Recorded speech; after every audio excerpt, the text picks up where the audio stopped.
Salve supersticiosos, tudo bem com vocês? Hoje nós vamos falar dos bastidores da novela A Viagem, né? Que é uma das obras de teledramaturgia brasileira mais intrigantes e mais fascinantes, né? Nós vamos falar sobre os bastidores da segunda versão, da década de 90, tá bom? E aí nós vamos saber de tudo e mais um pouco depois da vinheta.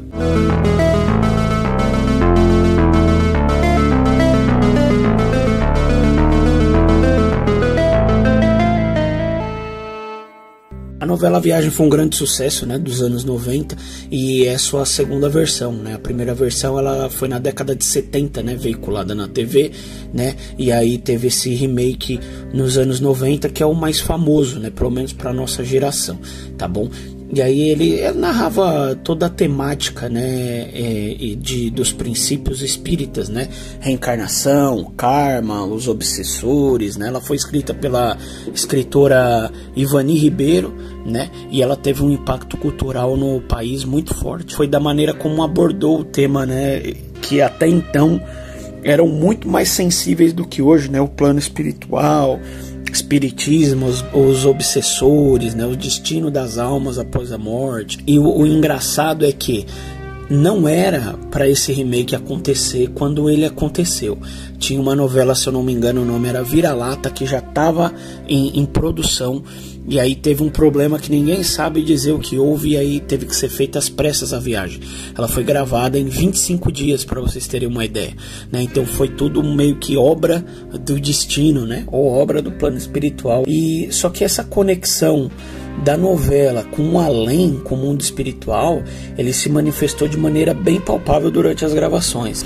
A Lucinha Lins, né, e a Cristiane Torlone foram as que mais falaram sobre essa aura espiritual muito forte nos bastidores da novela, né? A Lucinha Lins já falou em diversas entrevistas, a mais recente foi no The Noite, né? E a Cristiane Torlone também, sempre quando tem oportunidade, ela conta os casos, né? E o ambiente nos estúdios, elas contam que ele parecia carregado de uma energia espiritual muito peculiar, né? Era tangível, era palpável ali, né? E a Lucinha Lins, ela revelou nas entrevistas ali, como eu falei, que muitos membros do elenco experimentaram sensações e eventos sobrenaturais, né? Segundo ela, era comum sentir uma presença muito forte, né, quase que palpável, né, como eu disse, que deixava o ar denso, aquele clima, né, que você sabe que tem algo sobrenatural ali, né? Em uma cena específica, a Lucinha Lins, ela diz que se sentiu num estado quase que mediúnico, né, onde as palavras fluíam sem esforço nenhum, né, como se ela tivesse sido inspirada por outra dimensão, né, por seres de outro plano. E esse relato ele é impactante, né? Ela descreveu que de repente estava ela e a Cristiane Torlone, né, numa cena. Ela disse que ela entrou num estado alterado de consciência. Ela sentiu uma energia diferente que conduziu as duas durante a atuação, né? E obviamente a Cristiane Torlone ratifica, né, essas informações, né? E ela mencionou que durante as cenas de maior carga emocional ou espiritual, ela sentia que algo estava ali influenciando a maneira como os diálogos se desenrolavam. E inclusive essa parte do transe, elas iam nessa cena, elas iam conversando até que o Wolf Maia, o diretor, falou para a cena cortar, e elas não lembravam o que tinha feito na cena, né?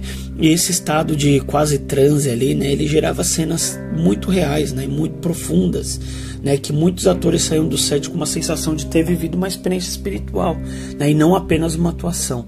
A afinidade espiritual, né, entre a Lucinha e a Cristiane naquela época era tão grande que elas chegavam a meio que se comunicar quase que com telepatia, né?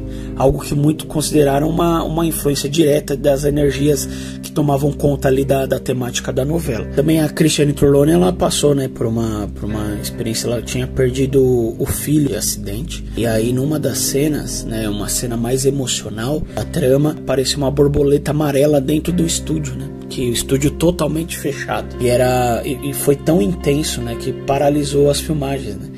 E a borboleta parecia ter uma conexão espiritual, principalmente com a atriz Cristiane Torlone, né, que tinha vivido essa experiência dolorosa, né? E aí toda a temática, né, das borboletas, né, que tem essa transformação, né? E a Cristiane Torlone, ela não queria fazer essa novela, E aí ela recebeu esse roteiro, falou, não quero, e ela já estava começando nessa época a ter um contato a mais com o espiritismo, buscando respostas, né, com esse acontecido na sua vida, e teve todas essas experiências, né, e inclusive ajudou muito essa preparação dela para as gravações, a entender o que tinha acontecido, né, na vida dela, essa perda tão trágica, né, e ajudou a confortá-la. E outros atores também, né, a maioria deles dizem o quanto essa novela impactou, né, na vida deles, né.